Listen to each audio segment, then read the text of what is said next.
시청자를 가스라이팅하지 않는 김용민 TV 김용민 브리핑 시작하겠습니다. 오늘 10월 24일 금요일입니다.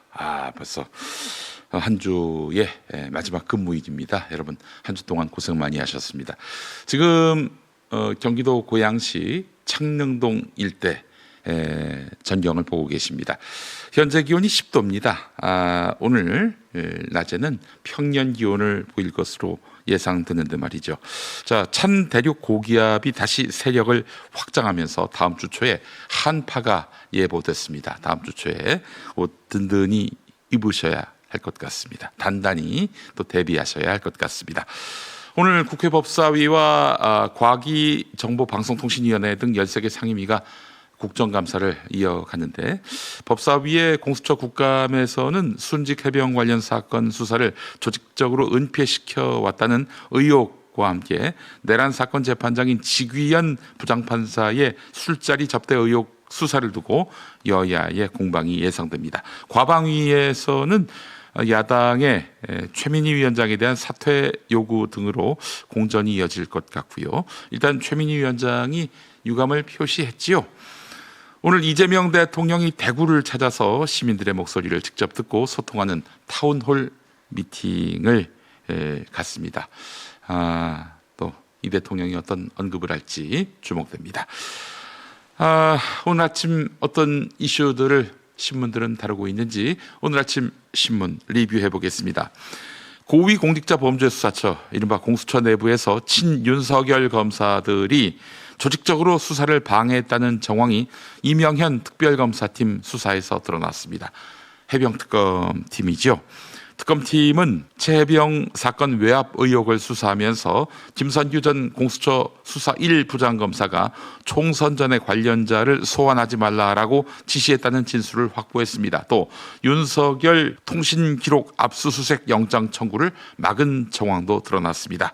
당시 송창진 전 수사 2 부장검사는 회의에서 윤석열 수사는 소설 같은 이야기라면서 영장에 결재할 수 없다, 배제되면 사표를 내겠다, 이렇게 발언한 것으로 전해졌습니다. 우리 윤석열이가 공수처에 끈앞풀들을 많이 심어 놓았군요.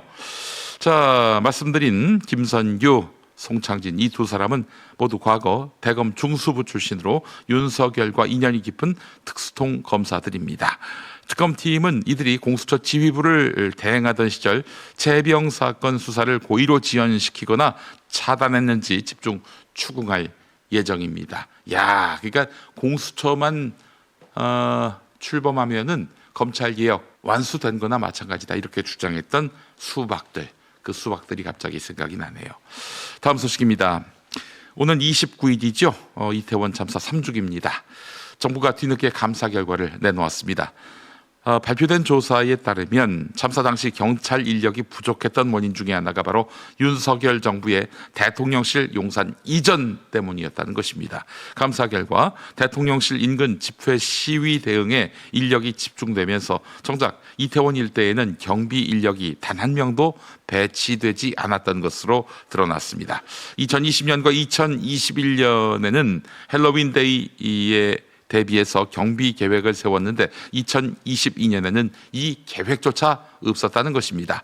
경찰 지휘부도 문제였습니다. 서울청장은 보고를 받고도 대책을 세우지 않았고, 용산경찰서 정복과장은 집회관리에 집중하라는 지시에 따라 현장 배치를 건의하지 못했습니다. 참사 직전 11건의 압사 위험 신고 중 단 한 번만 출동했고 나머지는 허위로 조치 완료로 입력됐습니다. 정부는 경찰 51명, 서울시청 용산구청 11명 등 총 62명에게 징계 조치를 추진하기로 했습니다.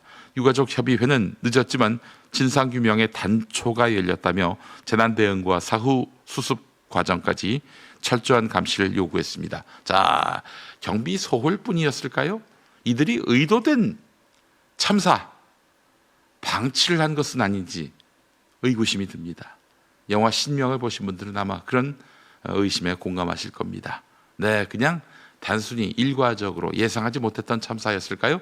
여러분, 의심의 끈을 놓치면 안 됩니다.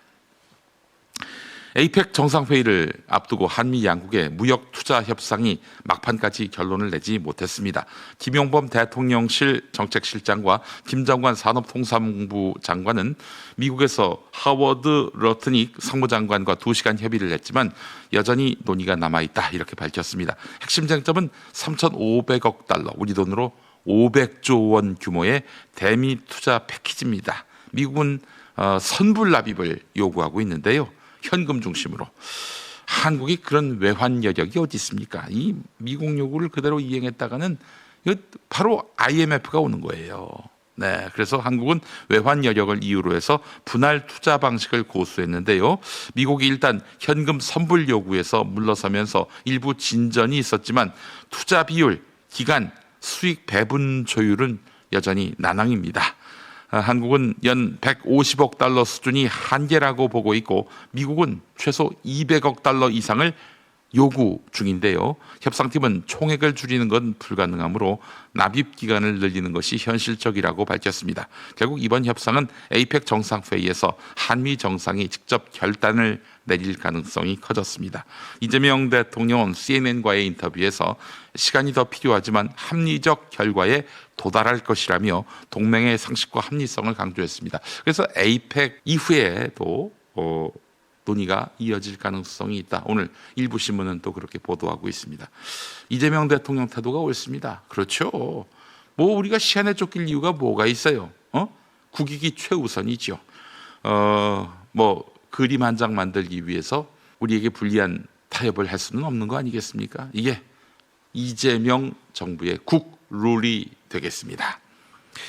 요즘 한국에서 연금 재테크라는 말 외국인들 사이에서 통한다고 합니다. 국민연금 추후 납부 제도, 이 추납이라고 하는데 이 추납을 이용해서 한꺼번에 보험료를 내고 연금 수급권을 얻는 사례가 늘고 있기 때문입니다. 올해 65살이 된 외국인 한 사람은 미납 보험료 882만 원을 한꺼번에 내고 가입기간 10년을 채워서 매달 23만 5천 원의 연금을 받기 시작했습니다. 낸 돈은 3, 4년이면 환수되고 80세까지 살면 총 5천만 원을 받게 되는데요. 국민연금관리공단에 따르면 외국인 가입자는 2020년 31만 명에서 지난해 47만 명으로 51% 늘었고 추납 신청은 2015년 43건에서 지난해 848건으로 약 20배 폭증했습니다. 추납 금액도 54억 원을 넘겼는데요. 그중 절반 이상은 중국인으로서 미국, 캐나다 순으로 그 뒤를 이었습니다. 문제는 제도를 악용하는 것인데요. 한국은 최대 10년치를 한꺼번에 낼 수 있지만 독일, 오스트리아 등은 학업이나 양육 같은 불가피한 사유가 있을 때만 제한적으로 허용합니다. 전문가들은 연금 재정이 고갈 위기에 놓인 만큼 내 외국인 모두에 대한 추납 관리 기준을 강화해야 한다 이렇게 지적하고 있습니다. 자, 이달 말 세계의 눈이 부산 김해공항 공군기지로 향할 전망입니다. 도널드 트럼프 미국 대통령과 시진핑 중국 국가주석의 첫 미중 정상회담 장소로 부산 김해공항이 유력하게 검토되고 있다는 것입니다. 외교가에 따르면 두 정상은 공군기지 내에 나래마루를 회담 장소로 두고 물밑 협상을 진행하고 있다고 합니다. 시기는 오는 29일 또는 30일이 유력합니다. 트럼프 대통령은 말레이시아 아세안 정상회의와 일본 방문을 거쳐서 오는 29일에 방한할 가능성이 크고 시진핑 주석 역시 에이펙 정상회의 참석을 위해 같은 시기 한국을 찾을 것으로 보입니다. 부산이 회담 후보지로 떠오른 이유는 짧은 방한 일정과 최고 수준의 보안 여건 때문입니다. 나래마루는 공군 기지 안에 위치해서 활주로에서 바로 진입이 가능하고 외부 접근이 제한돼 경호에 최적화되어 있습니다.